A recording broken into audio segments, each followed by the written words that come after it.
Hi friends, நாம் இப்போ இந்த வீடியோவில் எறா பிரியாணி எப்படி செய்கிறதுன்னு பார்ப்போம். நான் 2 பேர் சாப்பிட்ற அளவுக்கு தான் எடுத்து செய்கிறேன்.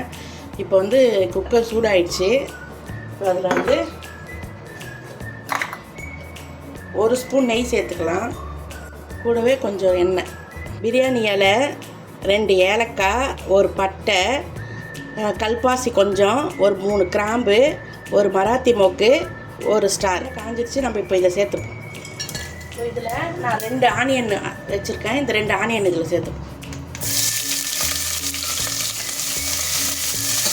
நல்லா வதங்கணும்.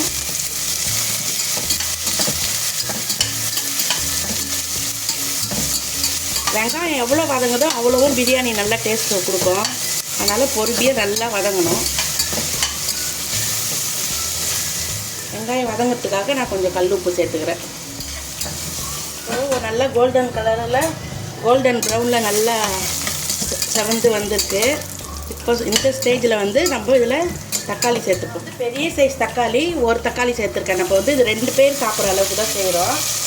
அதனால் 2 வெங்காயமும் ஒரு தக்காளியும் சேர்த்துருக்கேன்.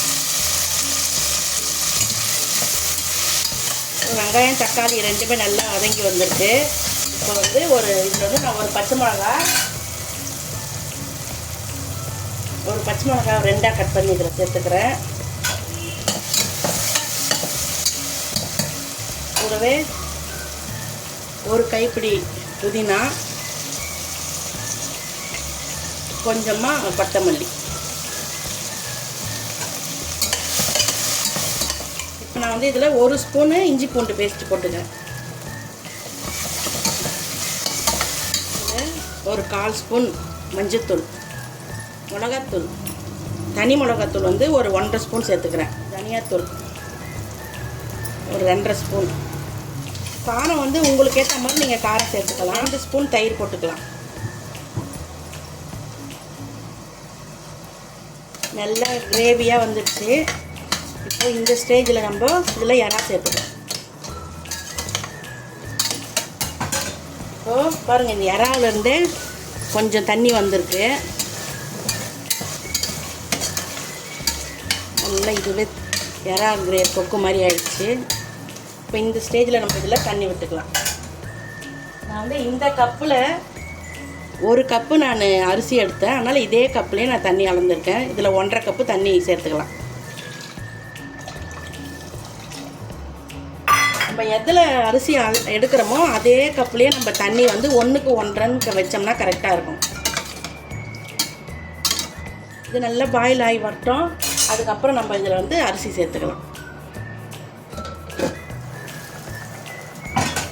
நல்லா கொதிச்சிருச்சு. இப்போ வந்து நம்ம இதில் அரிசியை சேர்த்துக்கலாம். இந்த கப்பில் தான் நான் அரிசி எடுத்திருந்தேன்.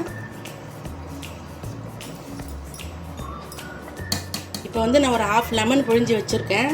அது சேர்த்துப்போம். நம்ம வதக்கிறதுக்கு மட்டும்தான் அப்போது கல் உப்பு போட்டிருந்தோம், வெங்காயம் வதங்கிறதுக்காக. இப்போ இந்த பிரியாணிக்கு தேவையான அளவுக்கு இப்போ நம்ம இதில் உப்பு சேர்த்துக்கலாம். இப்போ இந்த ஸ்டேஜில் நம்ம உப்பு காரம் எல்லாம் சரியாக இருக்கான்னு இப்போயே நம்ம பார்த்துருந்தோம். லாஸ்ட்டாக கொஞ்சம் கொத்தமல்லி, கொஞ்சமாக நெய் மேலே விட்டுக்கலாம்.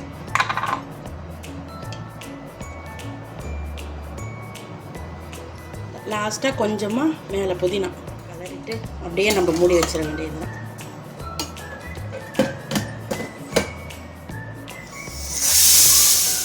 நான் 2 விசில் வந்திருக்கு. வந்து ஒரு 3 நிமிஷம் சிம்மில் வச்சுருக்கேன். இப்போ நம்ம ஆஃப் பண்ணிடலாம். கொஞ்சம் நேரம் கழித்து ஓப்பன் பண்ணி பார்ப்போம் எப்படி வந்திருக்குன்னு.